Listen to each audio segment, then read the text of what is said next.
La prière, la prière.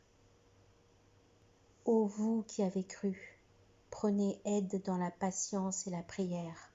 Sourate 2, verset 153. Quand la peur te hante, que le chagrin t'assiège et que la désolation te prend à la gorge, lève-toi sur le champ et fais la prière. Ton âme sera récompensée, ton esprit réconforté, car elle est capable, avec la permission d'Allah, d'envahir les colonies des soucis et de la tristesse et de pourchasser les groupes du chagrin. Quand un problème le préoccupait, le prophète ﷺ disait « Procure-nous du repos par la prière, ô Bilal ». Et c'était là son extrême bonheur, sa réjouissance et sa joie. Et j'ai lu sur des gens pieux que lorsqu'ils se trouvaient dans des situations fâcheuses et que la maussaderie se voyait sur leur visage, se précipitaient à la prière, craintifs et soumis, et voilà que leur reviennent la force, la volonté et l'ardeur.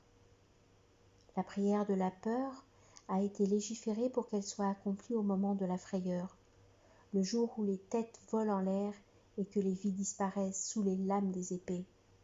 Dans ces instants de terreur, il n'y a pas mieux qu'une prière craintive pour être raffermie. Que cette génération, tourmentée par les maladies psychologiques et psychiques, fasse connaissance avec la mosquée et qu'elle fasse frotter le front par terre pour satisfaire son Seigneur d'abord et ensuite sauver son existence de cette torture immuable. Sinon, les larmes brûleront ses paupières et la tristesse fera craquer ses nerfs. Et il n'a pas d'autre énergie que la prière qui puisse l'alimenter de tranquillité et de sécurité.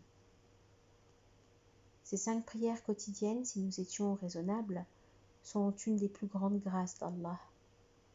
En effet, elles font absoudre nos péchés, élever nos degrés auprès de notre Seigneur, comme elles sont aussi un traitement bénéfique à nos misères et un médicament efficace contre nos maladies.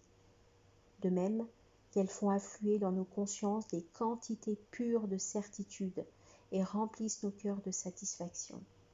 Par contre, ceux qui se sont éloignés des mosquées et ont abandonné la prière, ils rencontrent ennui sur ennui, tristesse sur tristesse et malheur sur malheur. Malheur à eux, il fera égarer leurs actions.